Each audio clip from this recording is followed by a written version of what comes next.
and on behalf of the Mindalia.com team, welcome. Today, Vanessa Valdiriz is joining us to tell us about self-love. Uncover your true power. Let's talk a bit about her before starting, of course. Vanessa is a meditator, a happiness coach, and a digital entrepreneur. Entrepreneur, I think that's a new word for me, but I think I've pronounced it well. So now let's not delay this any further, of course, and let's say welcome to Vanessa Valdiriz. Hello, Vanessa. How are you? Thank you for being here. Hello, Dalai. Thank you. I'm very happy, very excited to be here with you in this English version of Mindalia, and very happy to talk about this very important topic. Of course, that's a very important topic, Vanessa, and I'm sure this is going to be very, very interesting. So, whenever you want, you can start, and I'll see you later. Great. Thank you. Okay, so welcome everybody. Today we're going to talk about self love. And we're going to talk about self love in a sense that will teach you how to uncover your true power. Why do I say this? Because normally when people think about self love, they think about the way they feel about themselves. And of course, it has to do a lot with that, but it doesn't limit to this concept.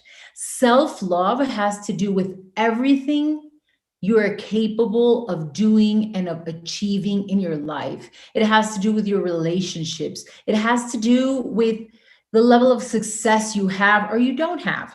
And the best thing about it is that it's something that you can totally work on and totally develop. So, before going deeply into the self love, I want to talk to you about something that we do. And it's kind of like a dance we do with masks that we use in different situations because of issues with our self love. So, your self love, your self esteem is, in my opinion, it's your essential power. It's something very fundamental. The quality of your life, of your health, of your relationships with other people, and even your creativity come from the level of confidence and love you feel for yourself.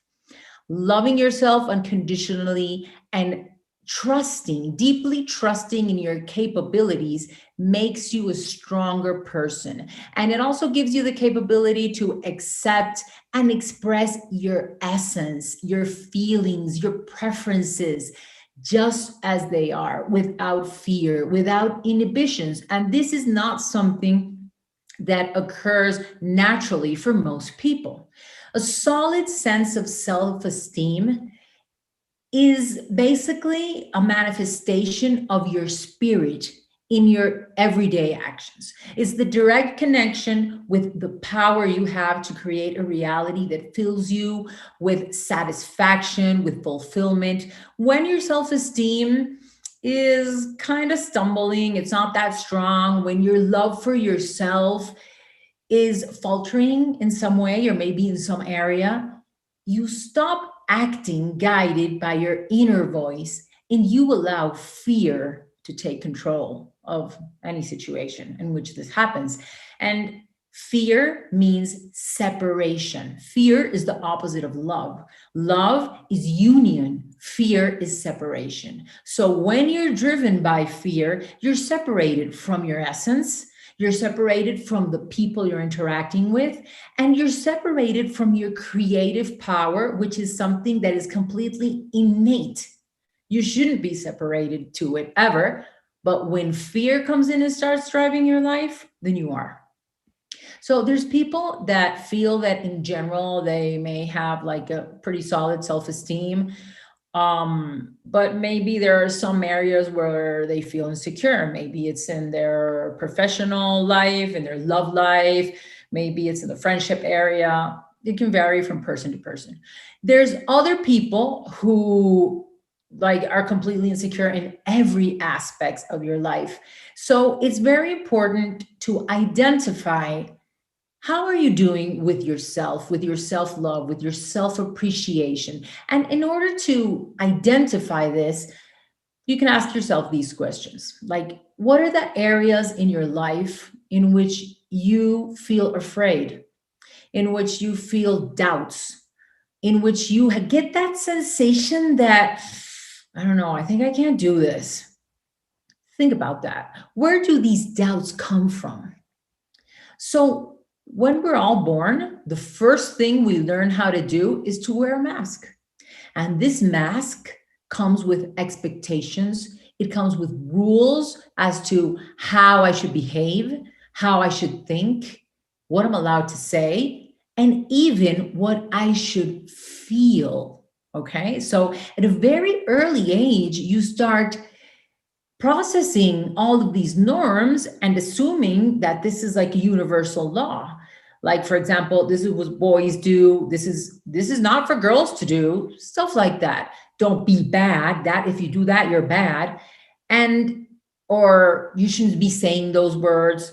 Those little rules that our parents or the people around us start teaching us when we're very young. So at a very young age, you're going to learn that if you take off that mask, if you are not what is expected of you, there will be consequences. For example, if you leave your toys on the floor, mom and dad are going to be mad at you. They're going to punish you, and you're not going to be able to go out and play. So you know that if that happens, there's going to be a consequence. And the thing is that if I tell you that now as an adult, you're going to say like, okay, I get it. But the mind of a small child works in a different way. So these consequences generally translate to one thing: I'm not going to be loved. If mom is mad at me and she doesn't want to hug me and kiss me right now, oh my God, she doesn't love me. So if I mess up my room, mom is not going to love me. That's how the mind of a child works. So what's the most important thing for a child? Love and acceptance from their parents and everyone around them. And the thing is that these experiences, even though they occur when we're very small children, we carry what we learn from that until we're grown-ups. And we don't even notice because all of this is stored in our subconscious mind.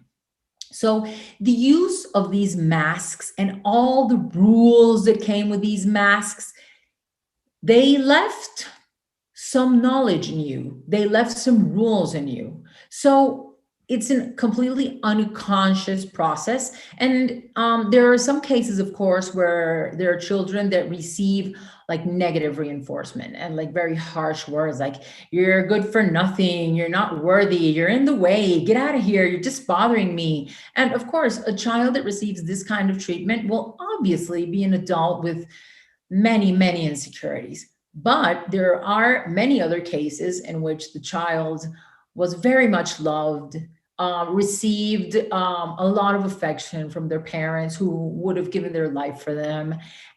Nonetheless, some experiences, like the example I gave you before, if I leave a mess in my room, my parents are not going to love me. They just internalized, they interpreted this, and they developed areas of insecurity. Okay, I'm going to give you a few examples so you can understand this a little better. For example, if you as a child saw your parents arguing a lot about money issues or suffering to be able to pay the bills, and this happened throughout an extended period of time, well, you probably are going to interpret that getting money is hard, and you're going to develop limiting beliefs around money and abundance. If you're a little girl and your parents argued a lot when you were a child, and you would always listen to your mother say, men are good for nothing, and this was something that was repetitive, you're probably going to get to the conclusion that all men are bad or no man is good for anything. And you're going to develop a limiting belief that is probably going to make you repeat negative patterns in your relationships.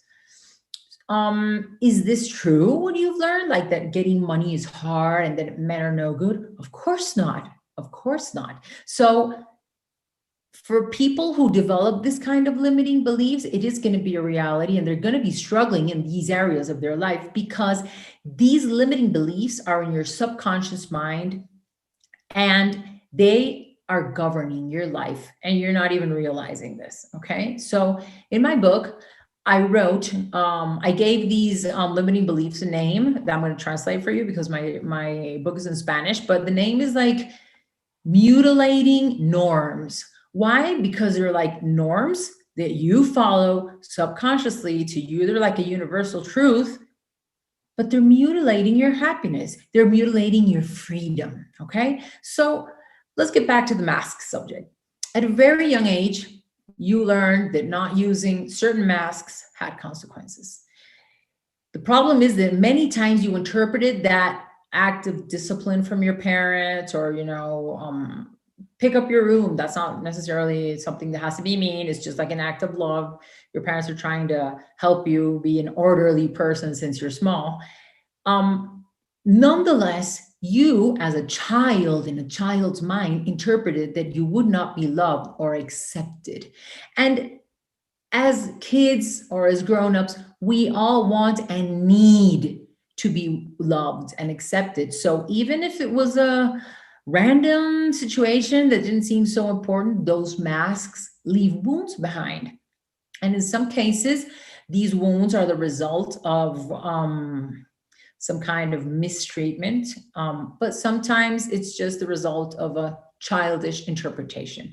But what you really need to know is that the effect of that interpretation, you carry it on forever, and it's embedded in you. Okay. So we all have areas in which these wounds are more relevant than others. I mean, if you're identifying some of these ideas right now, don't feel bad at all, because we all have these issues. Okay. And it's very possible to work through them and create and develop a very solid self-esteem. So these are the areas in which you feel that you're not enough. These are the areas in which you feel insecure. These are the areas in which you're blocked. Like, you really want to thrive in that area, but it's just not happening.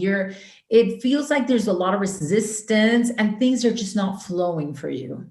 When you were a kid, you knew very clearly that if you touched the stove, you were going to get burned.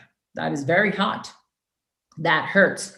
So it's a universal truth for you now. You didn't touch it. You don't do that now. Limiting beliefs work in the exact same way. It's just an idea that solidified in your subconscious mind. And now, as an adult, what's going to happen is probably maybe it is, well, not maybe, almost always it isn't a conscious thing, but you feel that you don't deserve something in a determined area of your life, or you feel that you're not enough.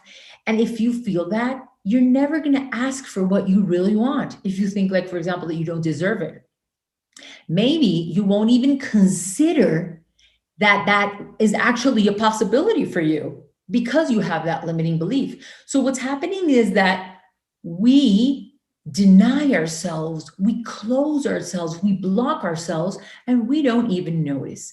This is the reason why in your conscious mind, you want something very badly, but you're struggling to get it. And why is this? Because the limiting beliefs that are embedded in your subconscious mind are affecting the perception you have of yourself, are affecting your self-love. And the worst thing of these limiting beliefs is that they lead you to manifest a reality that reinforces them. Okay?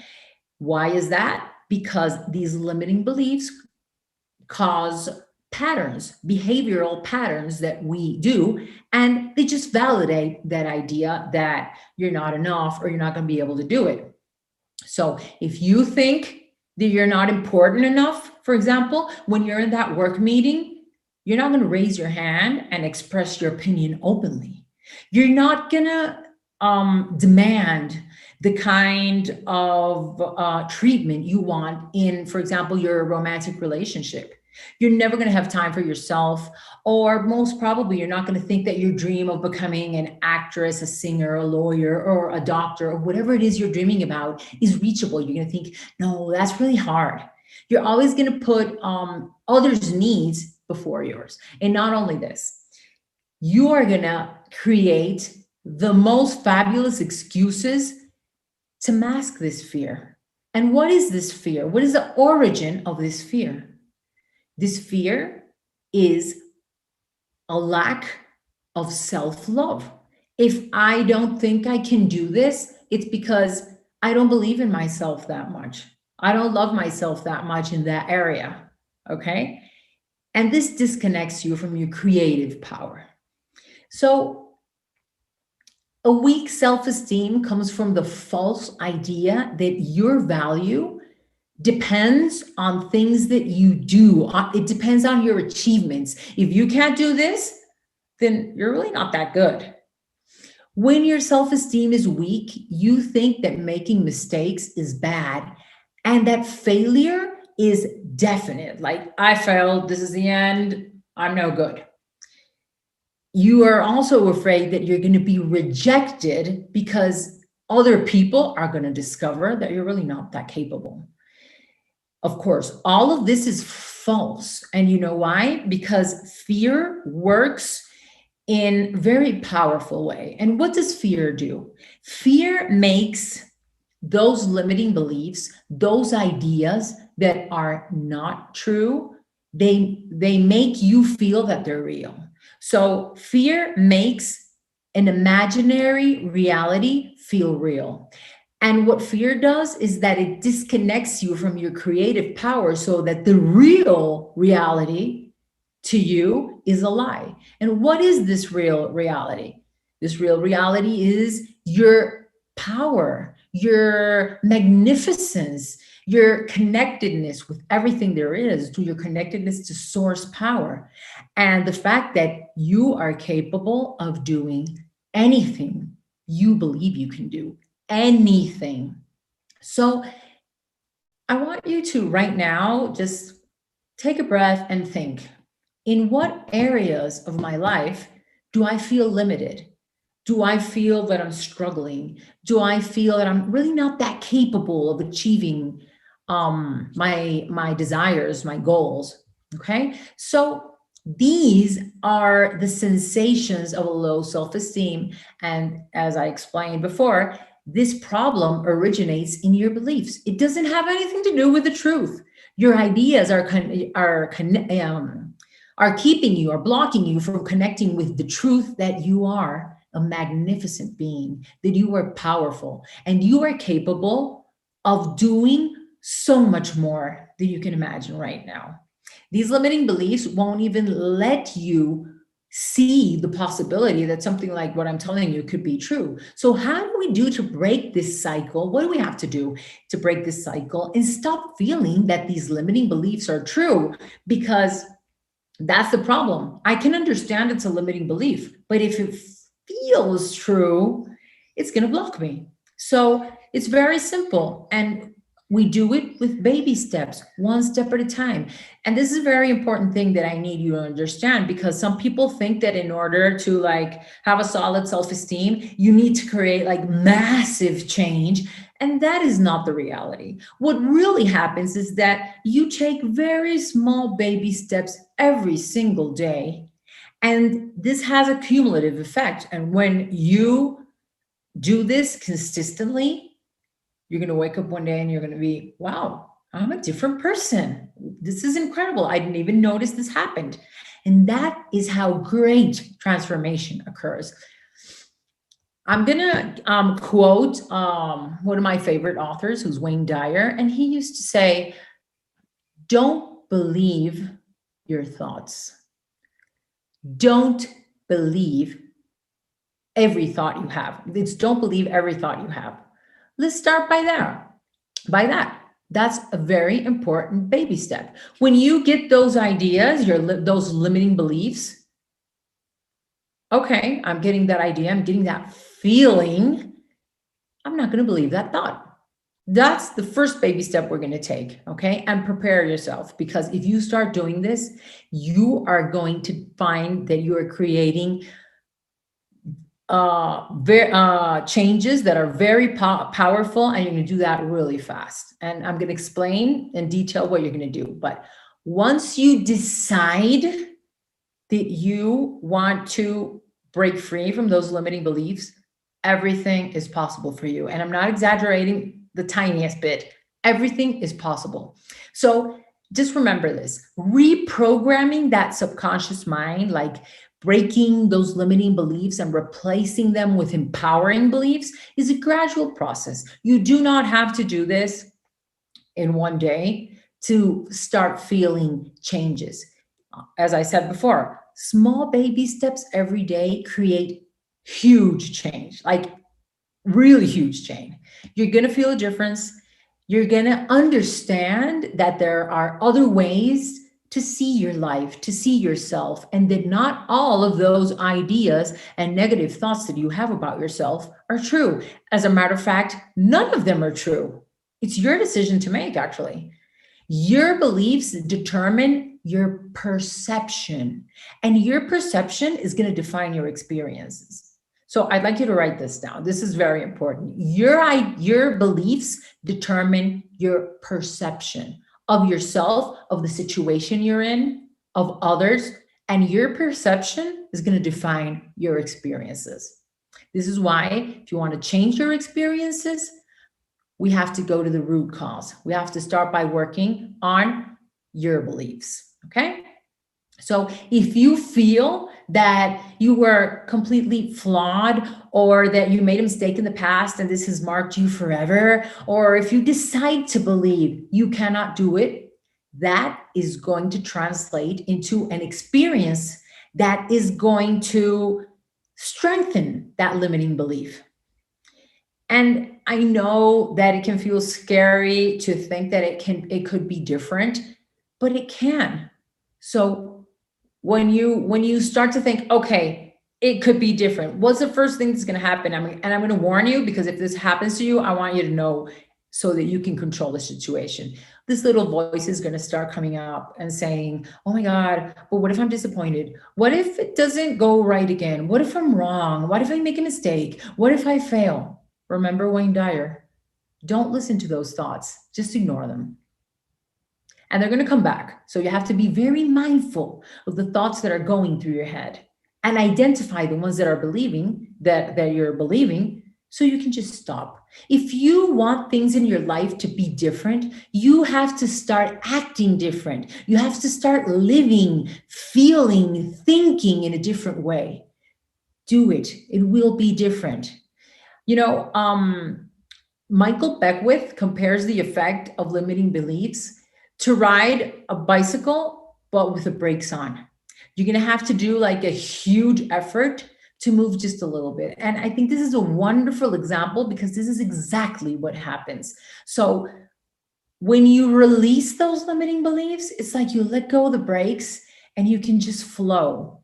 Every time you think you're not capable of something, every time you don't dare to do something because you're afraid, every time you tell yourself you can't do that, every time you don't demand that your rights be respected, you are giving away your power of creation. And you know why? Because instead of taking the reins of your destiny, you're giving them to someone else. You're letting someone else decide. So it's not that bad things happen to you. Is that you, in some point, and you didn't notice this, but you made the decision to allow someone else to decide for you. Remember, don't believe every thought you have. This is a key baby step. I'd like you to remember this every single day of your life. So most people make a very big mistake, and it's that they define their entire selves through their flaws. Like, for example, if I'm a little bit overweight, or if I don't like my feet, or if I don't read that fast, or if I'm not a good dancer, or I don't like my hair, or whatever it is, that flaw that I perceive, and that normally is something that just I perceive and no one else even notices because it comes from a limiting belief, but that flaw determines their whole perception of themselves. It's like a filter that conditions the way you see yourself. So it's very important that you identify these elements about yourself that make you feel insecure.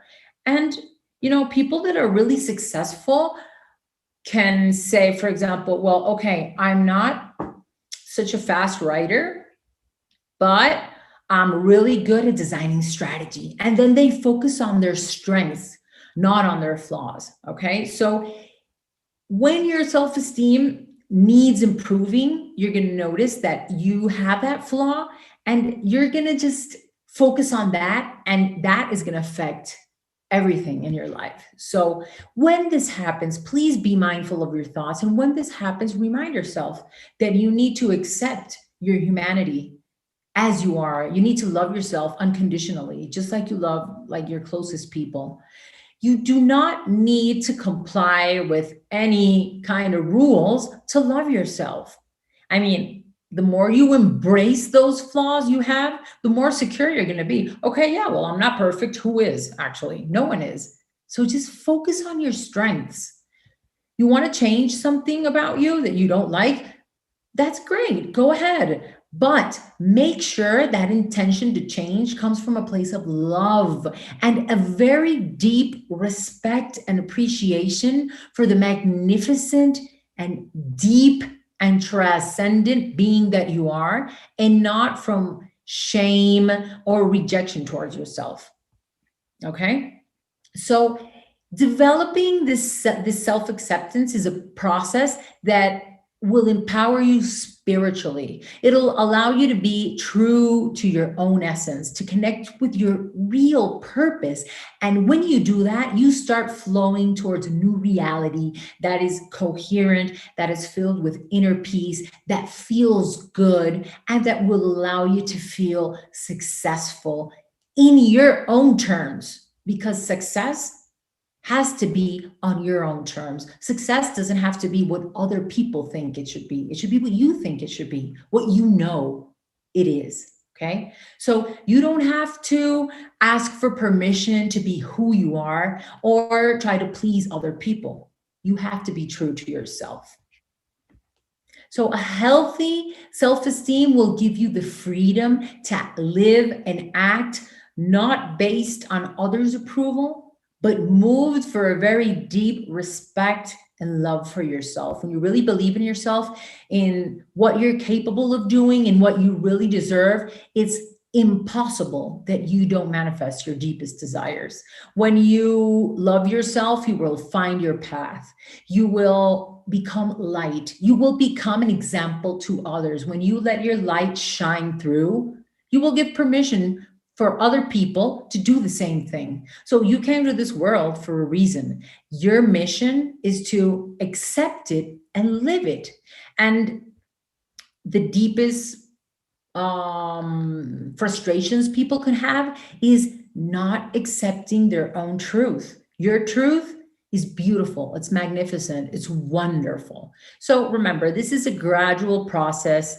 And what you do is reprogram your subconscious mind by very small baby steps. So in order to do this more efficiently, what I want you to do is identify the voice of that inner critic whenever it's talking to you. So you have to understand that whenever you feel that you are criticizing yourself, it's just time to stop listening to that voice and focusing on your unique strengths, because you have many of them. So learn to connect with that much more than you connect with the negative, what you perceive is a negative, but probably it really isn't. Okay. And if you do this every single day, you will see great progress and change in your life. So I think we've come to the end of this conference for today, haven't we? We have, Vanessa. Thank you very much for sharing all this information, all this interesting information, and your time and your knowledge with all of us. Now, if you agree, let's start incorporating into our conversation some questions from the people watching us, because they join us from the United States, Spain, Mexico, Argentina, Australia, or the United Kingdom. So let's start, for example, with Carla Fernandez. She is writing from Spain. So if you agree, I'm reading it in Spanish first, and after that, I'm translating it to English. Carla Fernández desde España dice: ¿Cómo educar a nuestros hijos para que tengan autoestima y confianza en sí mismos? A ciertas edades los niños son muy crueles y creo que muchos de los problemas emocionales que tenemos se originan en la escuela. So, in English now, how to educate our children so that they have self confidence and self love. At certain ages, children are very cruel, and I think that many of these emotional problems originate at school. Yes, this is very true. And there are two very important things that you need to do to control this kind of situation and make sure that your child grows up with a very strong sense of self love. The first one is we all have our fears, we all have our limiting beliefs, and we have to be careful. I can tell you this as a parent. We have to be very careful not to transmit our insecurities to our kids. Like if your kid is attempting to be something really big that you think is going to be very hard, you're going to encourage your kid to go do it and try and go for it.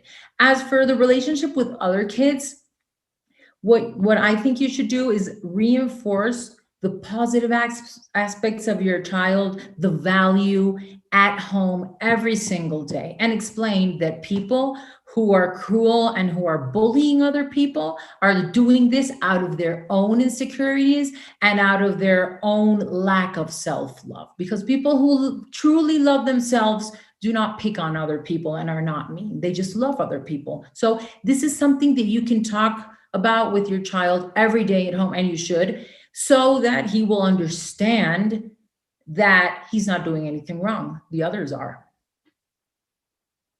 Thank you very much, Vanessa. Let's continue with Angela. She's writing from the United States, and she says, how to love yourself when you have been in a toxic relationship for a lot of years, having been physically and emotionally abused. That's a great question, Angela. First of all, you start with baby steps. And the first baby step, Angela, is to forgive yourself. If you were in a toxic relationship for years and you're now out of it, you did not know then what you know now. That experience you had made you stronger, made you more mature, made you aware of a lot of things. And it was part of your path, it was part of your growth. And now you're in a different place. So forgive yourself for the past. Don't beat yourself up. You had to learn from that experience and start working on your self esteem, a tiny baby step a day. Look at yourself in the mirror. You can start your day by giving yourself some love and by also doing the baby step I gave you here. Every time those ideas come back, oh my God, I'm going to be in another toxic relationship. Hey, stop. I'm not going to believe that. Like Wayne Dyer said, I am going to be in a great relationship because I love myself. And from this sense of self love, I'm going to manifest a completely different life. Let's continue, and thank you, Angela, of course, for sharing your personal information with all of us. Let's continue with Manu Aguirre from Mexico. He says, I've been fat for a long time, and although I am now thin, I have many traumas from my adolescence. How to overcome them?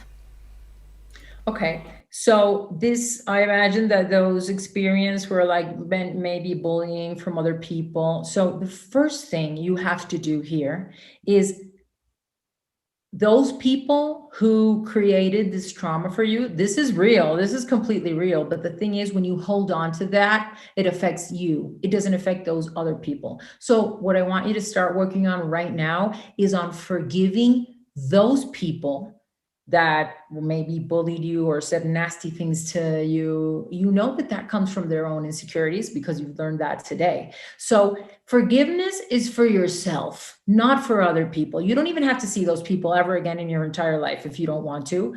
But you have to work on forgiving yourself at that time and on forgiving them at that time.